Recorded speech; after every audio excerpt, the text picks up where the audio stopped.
Alright fellas, another video. I'll be your host tonight. My name is Whitey. Today we're going to be covering planes. This will be part 1 of a 3-part series. We're going to be discussing fighters in particular.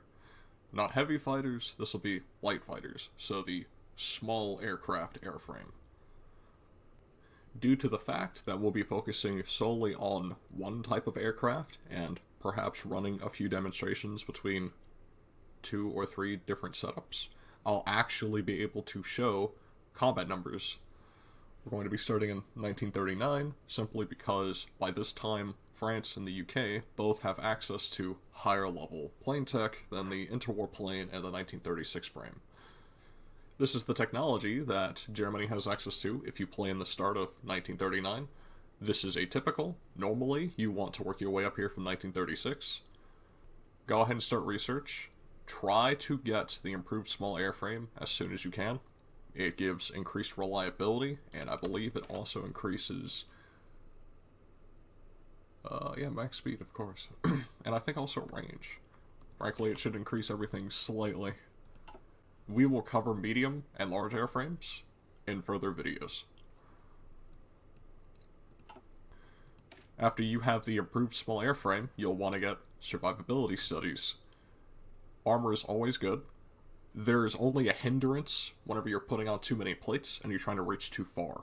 Typically speaking, if you're playing on the defensive or you're trying to hold an area, normally more heavily armored planes are favored in air combat.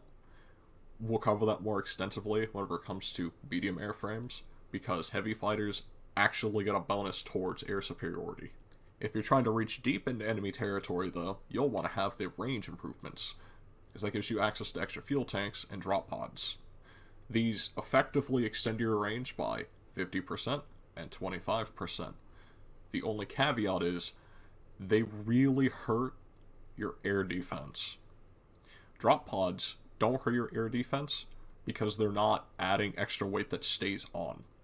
Extra fuel tanks are fixed to your winged aircraft. They don't fall away. The drop pods, as the name implies, will simply fall off whenever they're empty, or I believe in real life they were ditched either just before or getting into combat. Regardless, they will all affect your agility because they all have weight. 3 pounds, 8 pounds, these are large, so this would be the one you'd be focusing on if you're doing small aircraft. These are extremely necessary for reaching into areas in the east, so around China and Japan, Siam, French Indochina, the Philippines, all that over there. I'm going to go ahead and start researching the improved small airframe because I want that as quickly as possible. I've had a nice little look over these now. The one we're going to be going with is the Messerschmitt. The bonuses to light aircraft will do us well. I'm not too particularly worried about carrier fighters. We will cover that in a separate video, probably. By around this point, I would have had several other things researched, so I'm just gonna turn on the little cheater boy menu and just instantly research survivability studies, heavy MG, and range improvements. Engines 3, also fantastic. Let's go ahead and get a research on that. Make sure that whenever you go to research something that you click a meow. Typically, it'll reduce the days it takes to research it. In the meantime, while we're researching the improved small airframe, we have the basic small airframe. This will be the body from 1936. Let's go ahead and get our little plane set up. Well, this is a nice little snapshot in the interim. We've got 4 heavy machine guns and 2 heavy machine guns for a total of 6. That'll give us 27 air attack. That will pretty much do you until about 1942. We've also got the self-sealing fuel tanks and the armor plates. Both of these come from aircraft survivability studies. The armor plates will hurt your range, but with an air defense of 19, we're fairly safe from the majority of planes that are on the field at the moment. Whenever we have the improved small airframe, I believe it'll unlock these 2 and these 2, which gives room for things like more fuel tanks. Our range isn't fantastic, but I'm not really looking to be digging into French airspace. I'm more looking to guard my own. The AI tends to be overly aggressive, so you can kind of sit back and bait them into attacking you. Let's go ahead and compare some stats. Our range is 495, the AI got 550. Our air defense is 19, the AI had 9. Our air attack is 28.3, the AI had 26.2. And our production costs. Mine comes out to 24.86. Theirs comes out to 24.37. Whenever you factor in our agility, which is 42.7 versus the AI's 42.4, well, I know, that's a lot of numbers. Ostensibly, the plane I came up with is a better value with better stats. The cost of production is essentially unchanged. It's going up by maybe 0.3 in total, which you'll start running a deficit between these two at like, I don't know, 25 planes. At that point, you would have made one more of these than you would have the one I put in. But these are less likely to get shot down because they have more agility and air defense.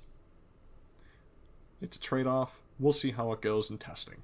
Alright, I've gone ahead and given myself X amount of planes. I think it was 2,500 or some such. Germany already started with many, so we're just going over to the assumption that I had already been building these for a while. Again, the reason why I started in 1939 was so that the AI would already have access to a bunch of stuff without me having to do a bunch of clicks. And so that we would have analogs to compare our planes against in combat. Let's take a brief little look at Air Force Command for your Chief of Air Force and your 2 spirits. Keep in mind, you cannot put on either of your Air Force spirits until you've researched at least one Air Force doctrine node. It doesn't matter which one, you just have to pick one of these 3, and then you'll be able to put on spirits. I believe they're both 50 apiece. They are in fact both 50 apiece.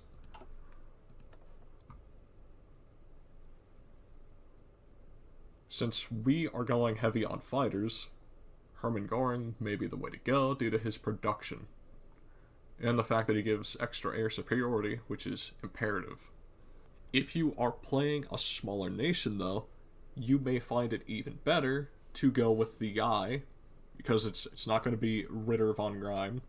I'm sure the German audience, all 2 of them, really appreciated that enunciation. Bad weather penalty reduction makes a fairly large difference, especially if you're fighting in areas that are often rainy or muggy, like the English Channel. But for the time being, Hermann Göring. We're gonna go ahead and pick 2 little spirits, since I need to train up my fellas, and I 100% legitimate and definitely didn't cheat to get a bunch of air experience. We are going to go with... Why am I dumb? I could have just read that. If you're afraid of losses taking out your experience, you can always go with veteran air instructors. That's what I typically go with, but if you're fighting hard for power, air projection. The air power projection factor will affect air superiority in particular. If you seem to be having trouble with actually detecting enemy planes, you may want to go with centralized control, because it gives more fighter protection and Air Force mission efficiency, which, like air power projection, basically translates into more air supremacy. But we are going to go with veteran air instructors because that's just what I normally do. With that all nice and set, I'm going to go ahead and get my pilots to start training. Whenever they're at a respectable level, at least trained, we will continue. Spreading your planes out across several air bases gives them a larger area of denial. That would be this. This is the area in which they can effectively fight within. If you have sectors like this, they won't be at full efficiency in that area, which can prove fatal. So, try to keep areas mostly covered, especially if you have to spread them out. It doesn't actually cover all of Western Germany, so this would have an efficiency deduction to it, because it can't cover the entire air sector. But these planes down in Württemberg, they do cover this area, but they don't cover Essen. As for here, same story. But altogether, the entire air sector is covered, which means full efficiency. Gonna go ahead and move our other planes here. While they're doing that, I'm going to go hop over onto the French and give them planes. Now, they are only going to have 2,000 fighters up, so I'm only going to have 2,000 fighters up. We're gonna go ahead and let this play out for a minute. They are getting absolutely decimated, though, because we do have all three compared to them. Our numbers are starting to get up. They're starting to get some veterancy against us.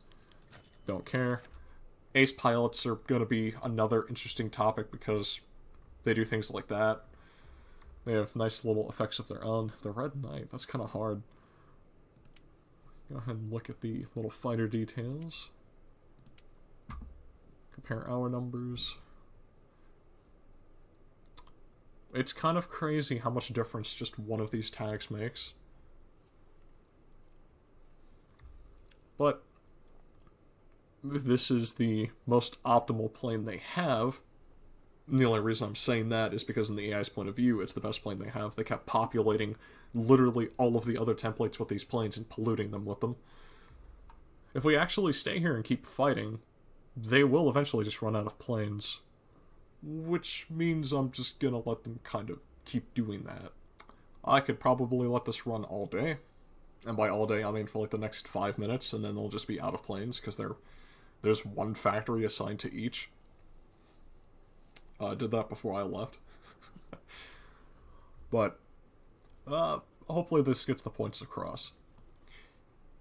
From here, we're going to be going on an upward trend. I don't know if you can tell, but our losses are kind of staying the same. They're slowly on a downward trend, which is positive. That's what we want. I don't know why they initially started so high. They probably just shot down one of our planes first. Unlucky. And then their losses have been going up. Nighttime, up, nighttime, up, nighttime, up, up. Well, with this in play, I think that pretty much wraps us up.